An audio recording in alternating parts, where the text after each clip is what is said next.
Welcome to Visual Anthology Training.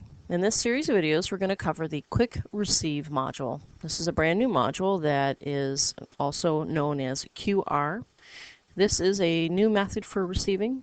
It can be used instead of your normal receiving, or you can use it as a supplement as well.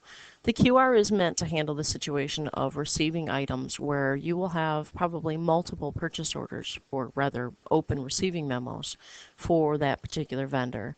And usually that vendor is only giving you the one invoice that may cover 3 or 4 different orders. This is often known as invoice-based receiving as well. And this gives you the ability really to go in and enter in all those different ISBNs that you're receiving and to know what parent order they originated from, so that when you finish or post the quick receive memo, the program will go back and mark those open receiving memos appropriately for those items. I should note that this video is being done in version 6.3.046. As well as we're going to cover some things pretty quickly here in these videos. So really for the fullest picture of how this module works and all the little different settings that you might need to know, I do encourage everybody to take a moment to go out to the Anthology Customer Zone and go to the Documents area. And you'll want to look for the document that's called REC for receiving, using the Quick Receive module. That'll give you all sorts of information as a supplement to this quick little video that we're doing. What I wanted to do first in this chapter is to just give you an overview of the basic screen itself, some of the various fields and settings you might be using, and then in later chapters we'll go through adding items and then wrapping up the whole process. So the Quick Receive module is kept under Inventory Control. And here's Quick Receive right next to Regular Receive. And the Quick Receive screen looks really a lot like your regular purchasing and receiving screens. It shouldn't really be all that different. So, of course, like any new record or new memo that we want to create, we need to do F4 New.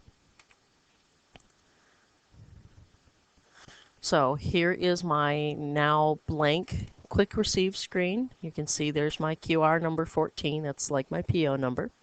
There's the field for me to enter in the vendor name, or if I'm not sure of the spelling, I can use the vendor assistant button to bring up the vendor assistant window and then choose from there. You also have a discount percent field at the top of this Quick Receive memo. This is a lot like how the purchase order area works. If you do not fill in a value here, then as you add items, we're going to look at the vendor invoice area, the vendor discount schedule area to see what percentage this item probably will be coming in as. Now let's say that perhaps on this day you had a special deal with this vendor where you were going to get 43% instead of 40%. So in order to save yourself all the work of hand entering in the discount for every single line item, you could just fill in this discount percent field, and then all the items added after that will inherit this setting. Of course, you can still tweak a few individual line items if you need to. Same thing goes for the list and retail price as well, of course.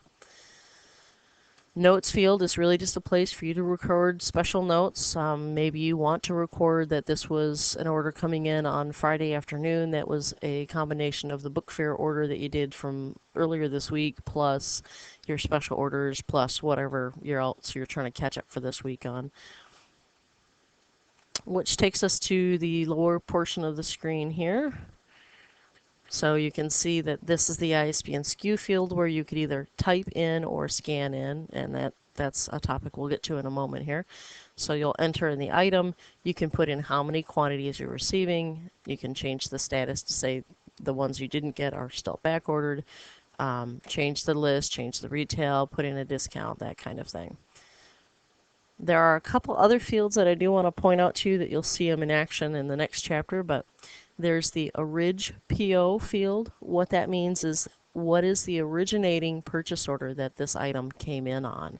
So this is actually a drop-down box. So if you were to add an item who, say, had 3 different open outstanding receiving memos out there, then you would see those 3 different receiving memo numbers in this drop-down list. So you can always modify what that value is going to be by picking from the list. The last setting that I wanted to point out that's really quite useful is this Assume Oldest PO.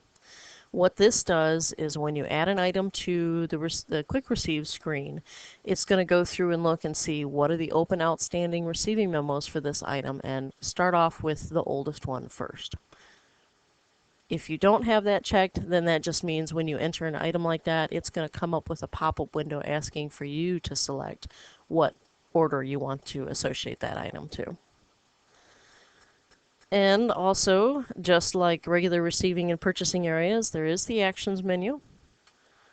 Pretty typical. You've got your standard turn scan mode on and off, which you have a button for down at the bottom of the screen.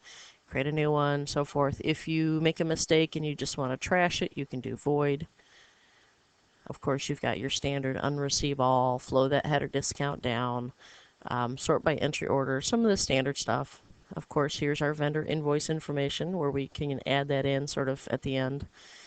There's a few other options. Show exceptions only is a good one. Essentially, with a show exceptions only, that is having the screen hide any item for which you've got all copies received that you have in the open field, meaning you had an item on an open receiving memo that had 5 quantity ordered originally. And through Quick Receive, if you were to scan in or type in that item and show all 5 copies being received, then turning on Show Exceptions Only would hide that item because it was considered to be done. But if you had an item where you only were receiving some of what you had ordered, what was open in the originating PO, then that item would stay behind to hopefully see what was going on with that item. Does it need special attention? Does it need a phone call to the vendor to figure out why you didn't get it? That kind of thing. And of course, the Show Info panel and Show Full Header. Show Info panels are those informational panels that show you different pieces of information for the item you're selected on. So some people like to see that, some people don't. It's just really a matter of what you're comfortable with.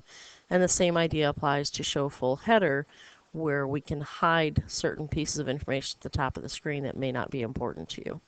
So, but either one, you can use the Actions menu to turn those options off and on again.